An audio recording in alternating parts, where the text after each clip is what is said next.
반갑습니다. 오늘은 님들이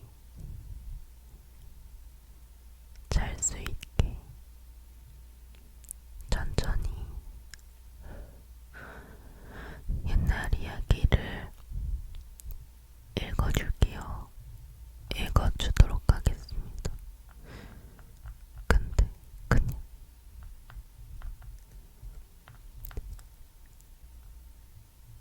인터넷 찾아보고 읽어드리도록 하겠습니다.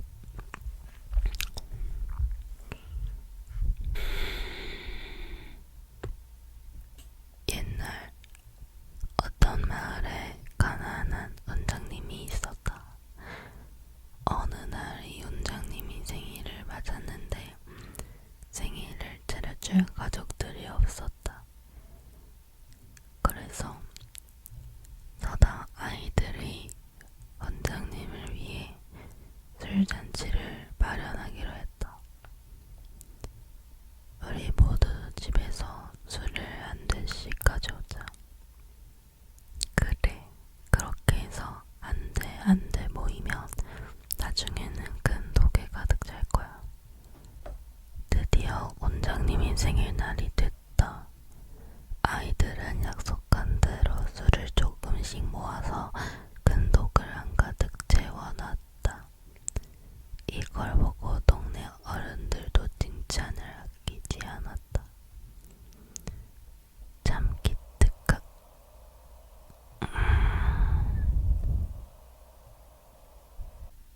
참 기특하기도 하구나. 하지만 잔치가 시작되고 어른들이 술을 한 잔씩 마신 뒤에 참 이상한 일이 벌어졌다. 어라, 술 맛이 왜 이러지? 쩝쩝, 이건 그냥 맹물이잖아.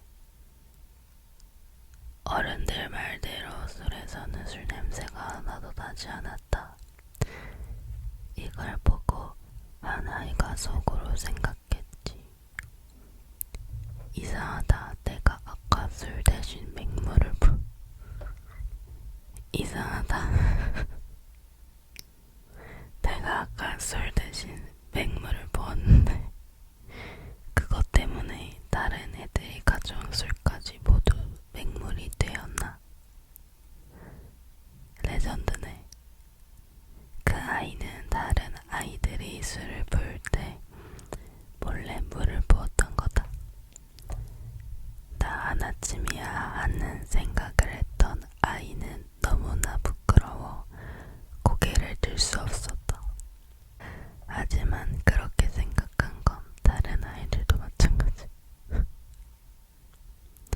동네 사람들이 어찌 된 일인지 짐작을 하며 수근거리기 시작했고 원장님은 웃으며 아이들이 마련한 잔치를 즐기자 하셨다. 이렇게 해서 즐겁고 신나는 맹물 잔치를 벌였단다. 레전드네요. 레전드. 자, 다음. 누워서 먹고 사는 사람. 옛날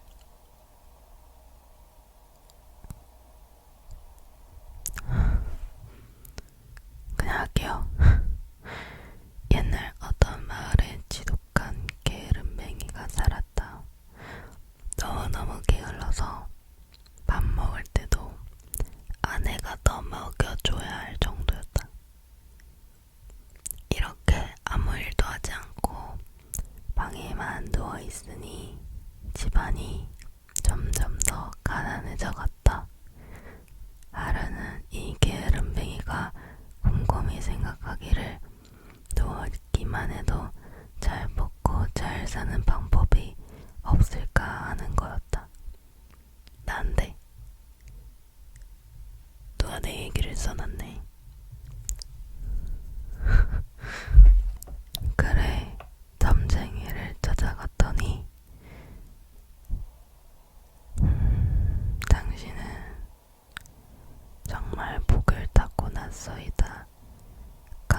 누워있기만 해도 저절로 먹고 살 수 있겠구려 하는 거였다. 덩실덩실 춤을 추며 집으로 왔다. 어느 날 게으름뱅이는 커다란 배나무 밑을 지나가게 됐다. 문득 위를 올려다보니 탐스런 배가 주렁주렁 열려 있었다.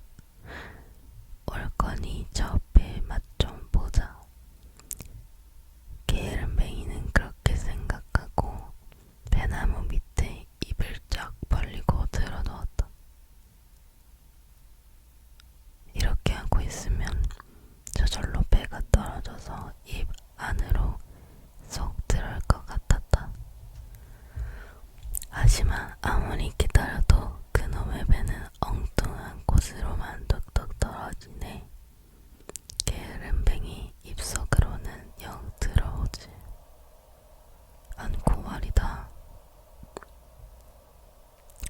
그때 게으름뱅이의 삼촌이 나타나서 손으로 타지 않고 배 맛을 보려 한다며 호통을 치셨다.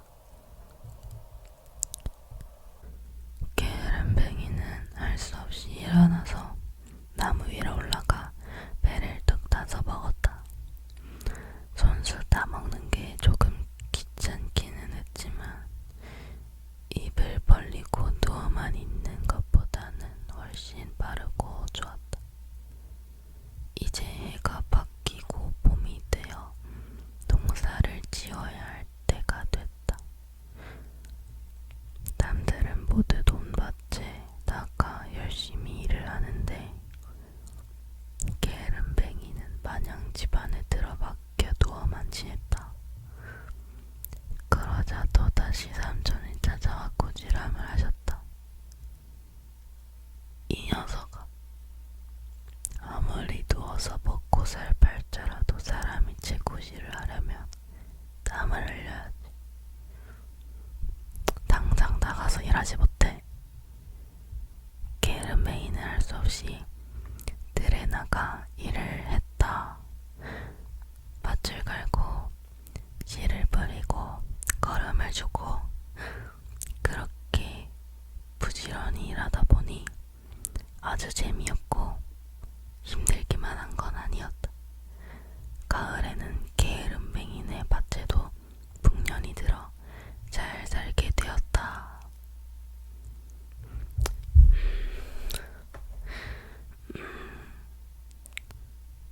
그렇군요. 결국 게으름뱅이가 아니었군요.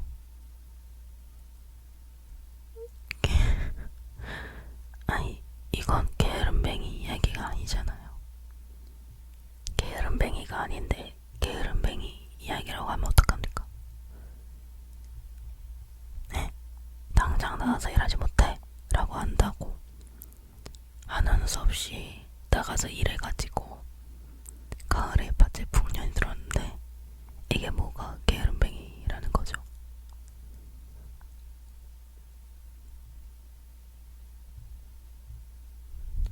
넘어가. 옛날에 아주 똑똑한 소년이 있었다. 웬만한 어른보다 생각이 훨씬 깊은 소년이었다. 아버지는 높은 벼슬을 가진 분으로 얼마 전 중국에 사신으로 다녀오기도 했다. 그런데 아버지가 중국에 다녀오신 뒤부터 끙끙 앓는 것이었다. 소녀는 이불을 뒤집어 쓰고 누워 계시는 아버지 머리맡에 앉아 걱정거리를 여쭈었다. 중국에 갔을 때 그들이 하는 말이다. 그 좁은 땅에서 살려니 얼마나 답답하겠고, 저 들판을 보시오. 저 들판에서 나는 곡식과 채소만으로도 조선 백성 모두를 배불리 먹일 수 있을 것이요. 만리장성이라고 들어봤어. 성의 길이가 만리나 된다고 해서 만리장성이라 한다고. 당신네 땅에서 사는 사람들은 상상도 못할 어마어마한 성이지요. 하하. 이런 말들로 인해 화가 머리끝까지 난 아버지는 그까짓 걸 가지고 뭘 그러시오. 우리 나라인 하늘나라에도 밭이 있는데 라고 말해버렸고, 중국 사람들은 신기해하며 석 달 뒤 조선을 방문기로 했다. 이제 그 달이 보름밖에 남지 않았다는 거였다. 소녀는 잠시 생각에 잠긴 뒤 한박 웃음을 터뜨리며 아버지 귀에 대고 소곤거렸다. 그러자 아버지도 무릎을 탁 쳤다. 드디어 중국 사람들이 오는 날이 되었다. 아버지는 이른 아침부터 환갑이 넘은 노인들을 성문 앞으로 불러 모아 잔치를 벌였다. 노인들은 맛있는 음식과 시원한 술을 먹으며 즐겁게 놀았다. 절로 노랫소리가 흥겨워지고 어느새 춤판도 벌어졌다. 그동안 소녀는 그 잔치판 옆으로 동네 조무리끼들을 불러 모았다. 얘들아 여기가 얘들아 여기서 큰 소리로 울도록 해라. 그러면 이따가 요술 한 알음씩 줄게. 알았지? 소년의 말에 아이들은 빽빽 소리를 지르며 울기 시작했다. 그런 다음 아버지와 소녀는 중국 사람들을 맞이했다. 성문 앞을 지나가던 중국 사람들이 흥겹게 놀고 있는 노인들과 그 옆에서 울고 있는 아이들을 보며 궁금한 듯 물었다. 그러자 아버지가 노인들을 가리켰다. 저 노인들은 하늘나라 밭으로 일하러 갔다가 사흘 전에 돌아온 사람들이요. 하늘나라 밭은 너무 멀어서 가는데 30년, 오는데 30년 걸린다오. 60년 만에 고향에 돌아왔으니 얼마나 기쁘겠소. 그래서 저렇게 잔치를 벌이고 있는 거라오. 그리고 저 아이들은 하늘나라 밭을 베러 가는 길이라오. 이제 가면 60년 뒤에나 다시 올 수 있는데 어찌 서럽지 않겠소. 중국 사람들이 머뭇거리자 아버지가 일부러 중국 사람들의 발을 잡아 끌며 자 우리도 갈 길이 바쁘니 어서 서두릅시다. 그러자 중국 사람들은 저마다 슬슬 꽁무니를 빼며 어둥지둥 오던 길을 되돌아갔다.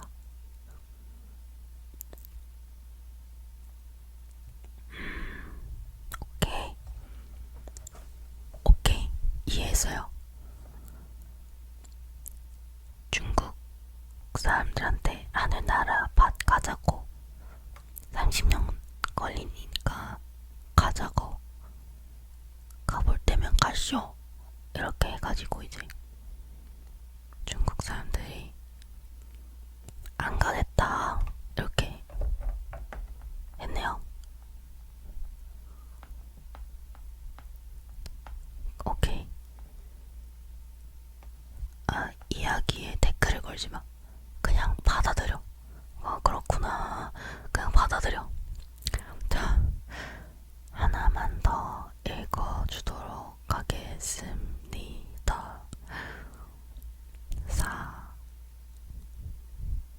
덕자루와 돈자루 읽어드릴게요.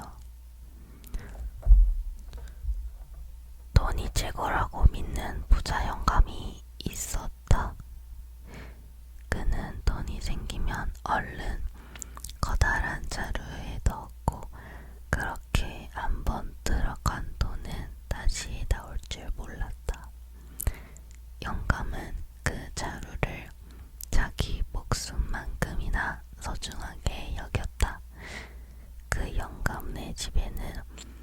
덩치가 작하고 우직한 머슴이 하나 있었다.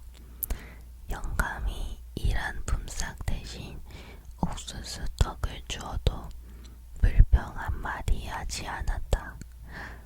머슴은 먹다가 떨어진 떡 부스러기를 자루에 담아 모으기까지 했다.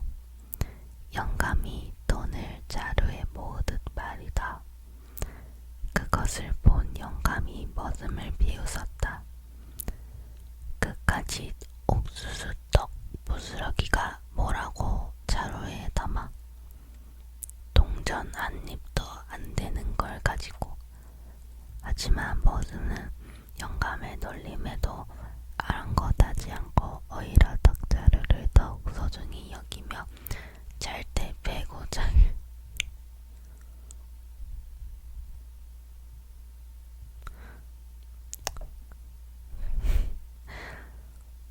오히려 떡자루를 더욱 소중히 여기며 잘 때 빼고 자기까지 했다. 그러다 어느 해 늦여름 갑자기 하늘에 구멍이라도 난 듯 비가 쏟아지기 시작했다.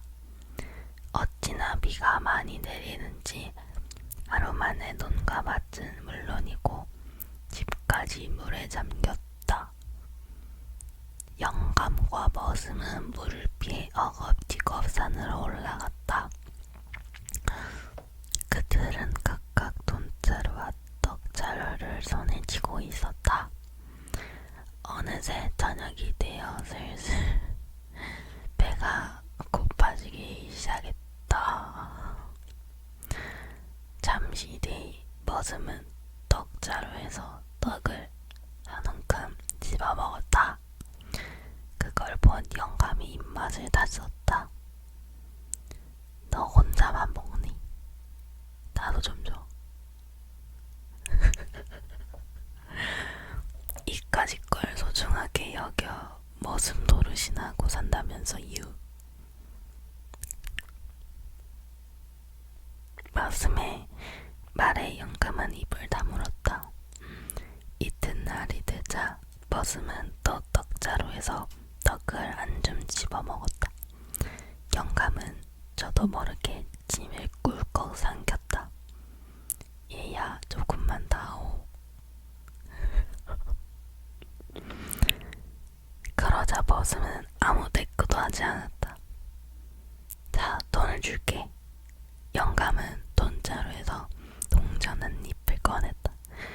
그러나 머슴은 들은 척도 하지 않았다.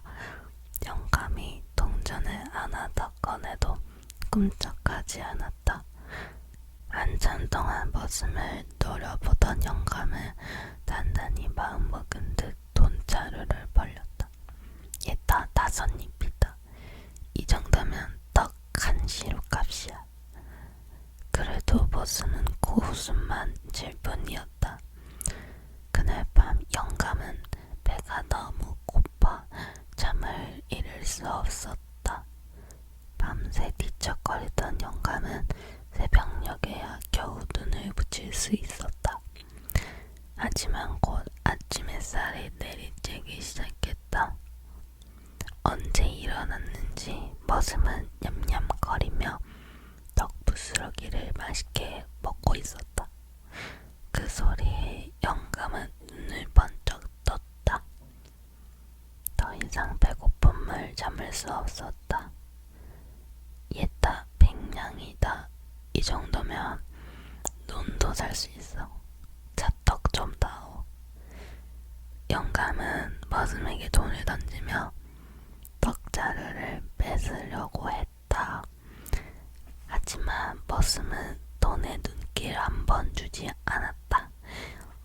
이제 전냥을 주었다. 그래도 머슴은 대꾸도 없이 잠자코 떡 부스러기만 먹었다. 이제 영감의 눈엔 떡으로 불룩해진 머슴의 볼만 보였다. 또 귀엔 쩝쩝 떡 부스러기를 씹는 소리만 들렸다. 영감은 도저히 참을 수가 없어서 돈자루를 통째로 머슴에게